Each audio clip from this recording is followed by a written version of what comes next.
amados hermanos. Continuamos nuestra lección número 3 sobre la iglesia.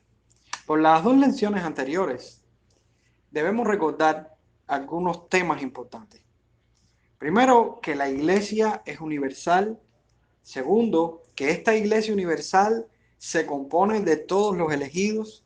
Tercero, que la iglesia universal es invisible. Cuarto, la iglesia universal también es visible.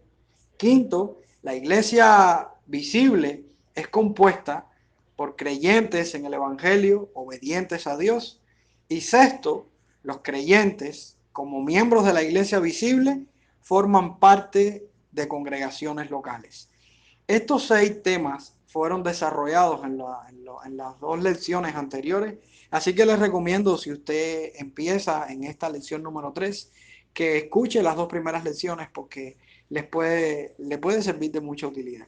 Hoy vamos a dar la lección número 3, la perpetuidad de la iglesia universal. La perpetuidad de la iglesia universal. Dice el párrafo número 3 del capítulo 26 de la Confesión de 1689, la Confesión de Londres. Dice así: las iglesias más puras bajo el cielo están sujetas a la impureza y al error, y algunas se han degenerado tanto que han llegado a ser no iglesias de Cristo, sino sinagogas de Satanás. Sin embargo, Cristo siempre ha tenido y siempre tendrá un reino en este mundo, hasta el fin del mismo, compuesto de aquellos que creen en Él y profesan su nombre. Hay 2 ideas fundamentales en este párrafo. Primero, vemos que las iglesias locales fallan y algunas llegan al punto de perder su esencia en su degeneración. A esto le llaman algunos la aparente improbabilidad de la iglesia.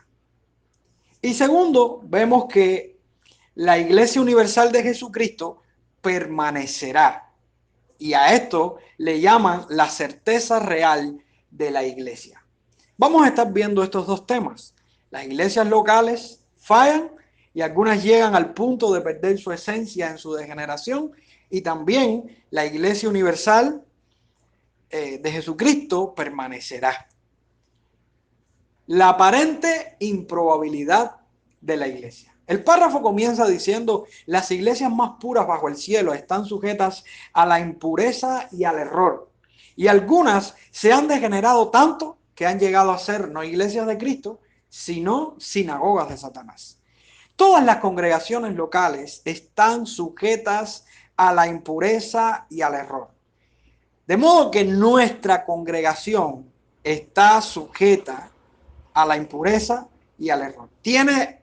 Corre el riesgo de cometer errores. Aunque el factor divino está en la iglesia, no podemos olvidar que las iglesias están compuestas por humanos que, aunque han nacido de nuevo, siguen batallando contra los ataques del enemigo.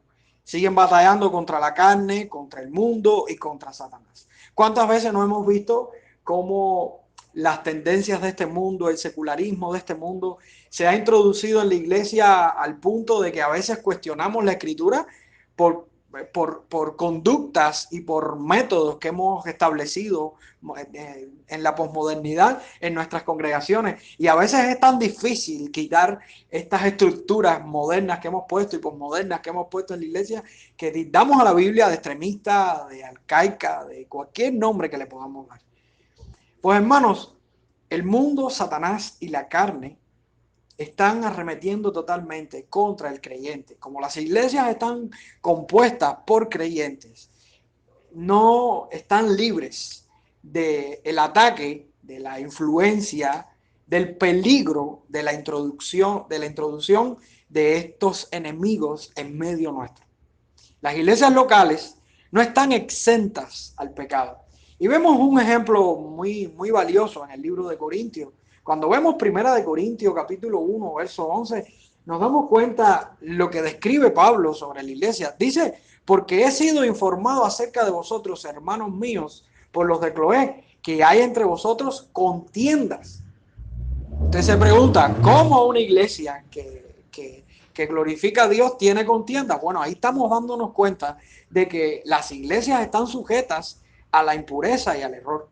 También vemos en un capítulo 5, versículo 1, en la misma iglesia de Corinto, como dice: de cierto se oye que hay entre vosotros fornicación, y tal fornicación cual ni aún se nombra entre los gentiles, tanto que alguno tiene la mujer de su padre. Imaginémonos por un momento la vida moral de algunos miembros o de algunas personas que pertenecían a la iglesia de Corinto. Pensar en un pecado que aún ante los impíos, ante los incrédulos, era vergonzoso, eso dice mucho de la iglesia. Pues esta era una iglesia que estaba transitando por un momento de impureza y de error.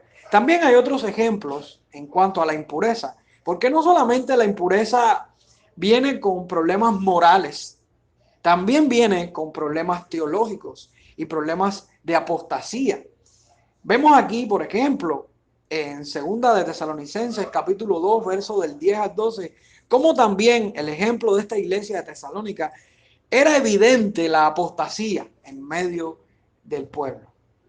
¿Alguien podría pensar en alguna iglesia local que esté exenta del error o la impureza, al menos en algún pequeño sector de ella? Ninguna iglesia local está exenta de cometer errores. Ninguna. Lo triste del asunto es que la realidad de algunas congregaciones es que por su corrupción teológica o su corrupción moral no son consideradas iglesias, sino sinagogas de Satanás, y son expuestas a su destrucción. Si nosotros vemos el mensaje a la iglesia de Éfeso, cómo Dios trata a la iglesia de Éfeso, la destrucción de una iglesia y cómo una iglesia pudiera ser eliminada y destruida. El texto en Apocalipsis 2:5 dice: recuerda, por tanto, de dónde has caído y arrepiéntete y haz las primeras obras, pues si no, vendré pronto a ti y quitaré tu candelero de su lugar, si no te hubieres arrepentido. ¿Qué es esto? Se acabó la iglesia local, se destruyó la iglesia local. La luz de esta iglesia la perdería. Hay un debate muy grande entre los reformadores, porque muchos reformadores decían y estaban buscando, ¿no? Los reformadores buscaban cuáles eran las marcas distintivas de la verdadera iglesia. ¿Cómo nosotros podemos saber? Y esa era la pregunta: ¿cómo nosotros podemos identificar y distinguir las iglesias cuando son verdaderas y cuando no son verdaderas? ¿Cuándo es una iglesia y cuándo es una sinagoga de Satanás? ¿O cuándo esta iglesia va en camino a la destrucción y a la perdición? Aunque no todos coincidían en lo mismo, no todos coincidían en las mismas marcas, sí se piensa y se asume por sus teologías, por sus doctrinas, por sus pensamientos en diferentes escritos y diferentes discursos, que hay tres marcas que distinguen a la iglesia verdadera. Estas tres marcas deben estar implantadas totalmente en cada una de nuestras congregaciones. Si esto no está, muy de seguro estamos convirtiéndonos en una sinagoga de Satanás, o estamos convirtiéndonos en una iglesia que terminará pereciendo en medio de estos tiempos. La primera marca es la predicación pura de la palabra de Dios. Hoy hemos asumido una predicación en medio de estos tiempos, una predicación exitista, una predicación en la cual motivacional, una predicación muy vinculada a todo lo que la psicología, la sociología y todas estas ciencias sociales han impactado en el pensamiento cristiano. Y estas predicaciones a veces están tan llenas de humanismo y llenas de todas estas corrientes filosóficas, que a veces descuidamos el verdadero propósito de la palabra de Dios. A veces queremos los predicadores ser tan atrayentes y queremos usar tantos recursos extrabíblicos y queremos ilustrar tanto nuestro mensaje que nos vamos del enfoque verdadero, que es predicar la pura palabra de Dios. La pura palabra de Dios, tal y como Dios lo dijo, tal y como Dios lo enseñó. Ahí es donde está el efecto transformador en una iglesia. Cuando una iglesia es expuesta todos los domingos a la predicación pura de la palabra de Dios, que de hecho no es una predicación atrayente, pero sí es una predicación que transforma el alma del creyente. Es una predicación que se basa en la suma de la palabra, que se basa en todo el consejo de Dios, lo que queremos escuchar y lo que no queremos escuchar, lo que nos gusta y lo que no nos gusta. Lo que Dios dice, aún por boca de esos predicadores que a veces tienen que decir cosas de la Escritura que los compromete como cristianos y como pastores. Si una iglesia no está cimentada en la Escritura como la base de la predicación y de la enseñanza, una iglesia perecerá. La predicación de la palabra debe ser expuesta desde el versículo 1 de Génesis hasta el versículo final de Apocalipsis. La iglesia debe conocer la suma de la palabra. Esta palabra es expuesta a través de las predicaciones, pero también es expuesta a través de los estudios bíblicos, a través de los estudios teológicos, a través de la consejería de hermanos, a través de la comunión de los santos. Hay muchas formas en las cuales podemos exponer la palabra, principalmente el sermón de los domingos. También una iglesia verdadera se distingue por la correcta administración de las dos ordenanzas mandadas por nuestro Señor Jesucristo, que es la cena del Señor y el bautismo a los hermanos. La cena del Señor y el bautismo en agua son dos ordenanzas de carácter obligatorio y de carácter prioritario en una iglesia que verdaderamente es sana. ¿Cuántas veces no hemos visto cómo diferentes denominaciones han subvalorado y han creado estrategias o disciplinas para que esto no se efectúe correctamente, o iglesias que no le han dado el lugar correcto a estas ordenanzas, cuando la Biblia nos manda hacerlo? Se bautiza una vez en la vida, pero tomamos la cena frecuentemente. Frecuentemente recordamos la obra de nuestro Señor Jesucristo en comunión con la iglesia. Y la tercera marca que coinciden los reformadores y muchos estudiosos es que se practica la disciplina bíblica en la iglesia. Algo que hoy se ha extinguido en muchas iglesias. Hermanos, la disciplina bíblica, como nos enseña Mateo capítulo 18, como nos enseña Primera de Corintios capítulo 5, como nos enseñan algunos textos que nos muestran y nos dan evidencia de que la iglesia primitiva practicaba la disciplina bíblica. Cuando un hermano está pecando, ¿qué debemos hacer? ¿Qué debemos hacer cuando un hereje se levanta en medio de la iglesia? ¿Cuántas veces debemos corregir a ese hereje y enseñarle que lo que está enseñando o diciendo o creyendo está mal?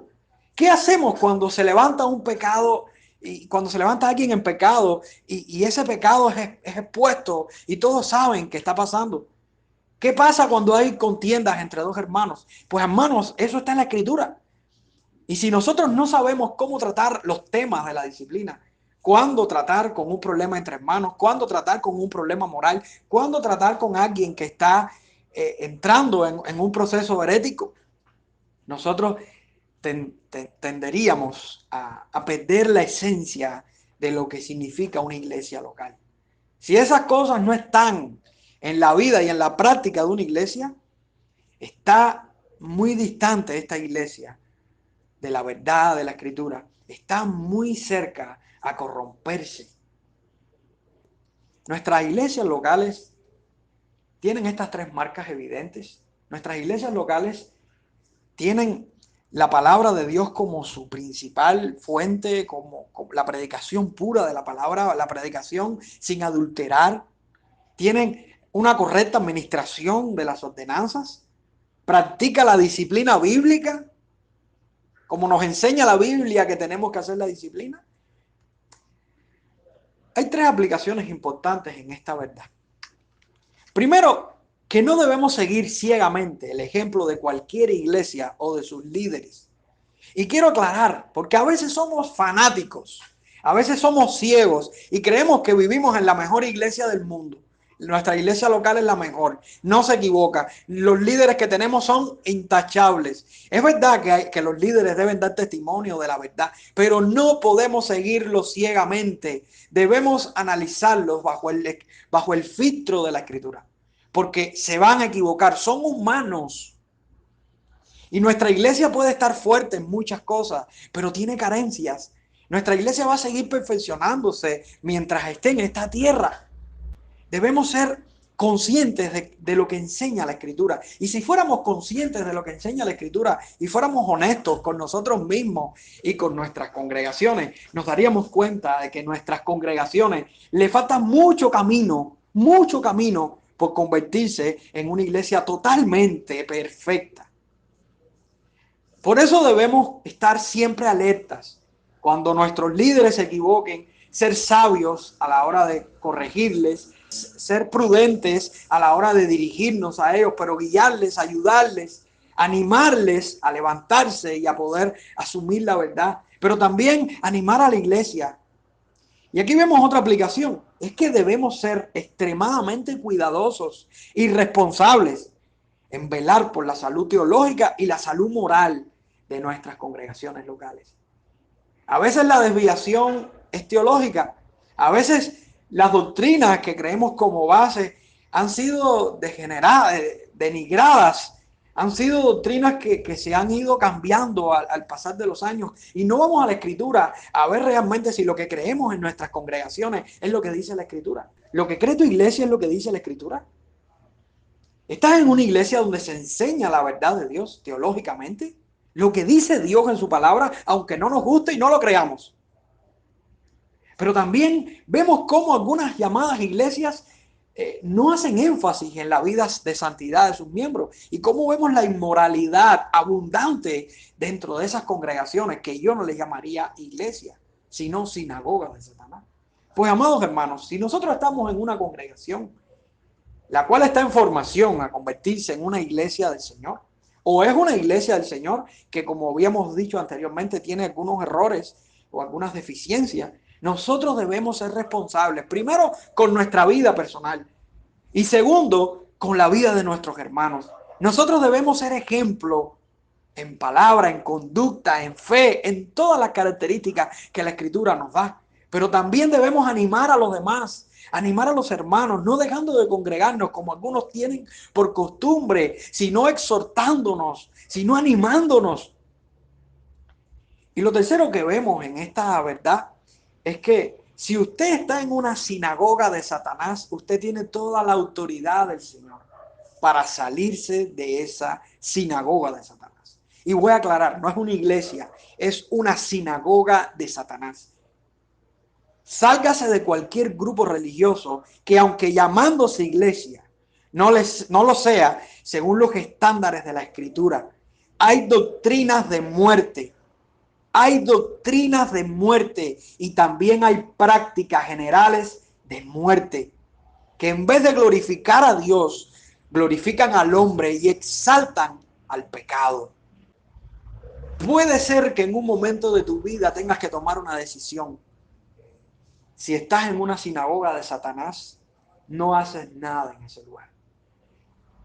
Si intentas persuadir a los hermanos, si intentas orar y pasas un tiempo prudencial tratando de hacer la obra del Señor para que esa sinagoga de Satanás cambie, quizás tengas que pasar unos cuantos años luchando, pero no estás atado, no te sientas atado a ese lugar, porque Dios no respalda a las sinagogas de Satanás. Dios respalda a su iglesia verdadera, la cual es parte de esta iglesia universal, como una iglesia visible, reflejada en una congregación, la cual glorifica su nombre, glorifica la santidad, glorifica la pureza teológica. Pero qué bueno es poder confiar en las palabras de nuestro Señor Jesucristo y saber de que pertenecemos a un reino, hermanos. Cuando Él afirmó que ni las puertas del Hades prevalecerán contra ella, se estaba refiriendo a la iglesia universal. Se está refiriendo a la iglesia que Él compró con su sangre. Se está refiriendo a la iglesia que usted y yo pertenecemos. De estas palabras acertamos sobre la segunda verdad de nuestro párrafo de hoy, que es la Iglesia Universal de Jesucristo que permanecerá. Puede ser que una iglesia local perezca. Puede ser que una iglesia local se convierta en una sinagoga de Satanás y usted tenga que salir de esa sinagoga de Satanás. Pero lo que sí nunca va a pasar es que la iglesia de Jesucristo perecerá. La iglesia de Jesucristo, tenemos la certeza real de que la iglesia de Jesucristo permanecerá.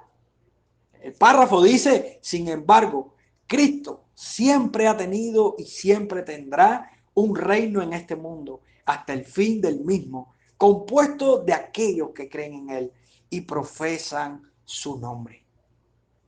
Nadie ha podido contra la perpetuidad de la iglesia. Si vemos en la historia del cristianismo cómo se levantaron los judaizantes contra la iglesia y tratando de corromper la iglesia y su doctrina, y no pudieron. Si vemos los emperadores cómo tendieron sus persecuciones de diferentes maneras, hicieron lo que podían hacer, desde ataques a la Biblia, a los líderes de la iglesia, a las congregaciones, a los cristianos individualmente. Ellos hicieron todo lo que podían hacer, pero la iglesia permaneció y sin embargo el imperio romano pereció. Si vemos los grandes herejes que se levantaron, Arrio, Marción y una lista enorme de hombres que trataron de distorsionar la escritura, todos perecieron, pero la iglesia permaneció. Se levantaron los musulmanes contra la iglesia y aún se están levantando. Y han tratado de romperla, de destruirla, de acabarla, de extinguir a los cristianos, pero no pudieron. Se levantaron los comunistas contra la iglesia, tanto en diferentes países, China, Rusia, Cuba, Corea del Norte, muchos países que asumieron estas posturas, pero no pudieron destruir la iglesia de Jesucristo. Cualquier filosofía, cualquier ideología, cualquier pensamiento que se levante contra la iglesia perecerá, pero la iglesia permanecerá. Samuel Guadrón afirma: Cristo siempre ha tenido y siempre tendrá un reino compuesto por aquellos que profesan su nombre. No debemos temer en cuanto al nombre y la iglesia de Cristo se desvanezca jamás. Los ateos lo predicen, los novelistas escriben acerca de ellos. Voltaire lo profetizó, pero su hogar se transformó en un lugar donde se imprimían Biblias. Podemos apropiarnos de estas promesas en nuestras oraciones para nuestra propia iglesia local. Aunque no tenemos ninguna promesa absoluta de que nuestra propia iglesia local continuará, sí sabemos que la iglesia universal de Cristo siempre continuará visiblemente. La manera como Él ha ordenado que eso ocurra es en iglesias locales como la nuestra. Así podemos orar para que Él edifique a su iglesia y venza a las fuerzas de Satanás a través de nosotros. La iglesia de Cristo permanecerá. El reino de Cristo es trascendente. Isaías capítulo 9, versos del 6 al 7 profetizó: porque un niño nos es nacido, hijo nos es dado, y el principado sobre su hombro, y se llamará su nombre admirable, consejero, Dios fuerte, Padre eterno, príncipe de paz. Lo dilatado de su imperio y la paz no tendrán límite. Lo dilatado de su imperio y la paz no tendrán límite sobre el trono de David y sobre su reino, disponiéndolo y confirmándolo en juicio y en justicia desde ahora y para siempre. El celo de Jehová de los ejércitos hará esto.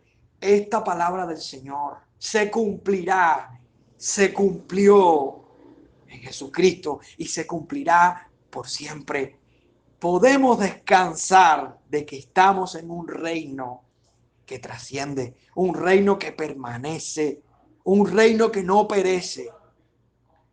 El salmista en el Salmo 110:1 dijo: Jehová dijo a mi Señor, siéntate a mi diestra hasta que ponga a tus enemigos por estrado de tus pies. El decreto de Dios, hermanos, sobre el reino de Cristo no podrá ser detenido por sus enemigos.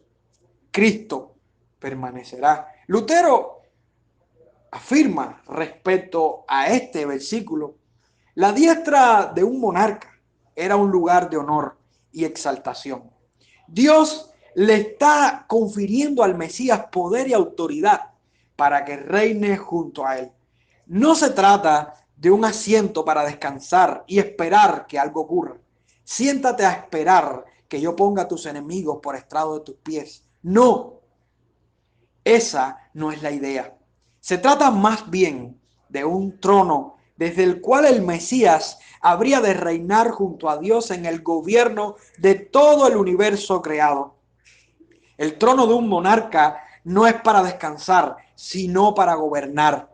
Y aunque Dios, el Hijo, disfrutaba de esta posición de honor desde toda la eternidad, aquí se le está confiriendo en calidad de Mesías victorioso como el Dios encarnado que llevó a cabo una obra perfecta de redención para la salvación de su pueblo.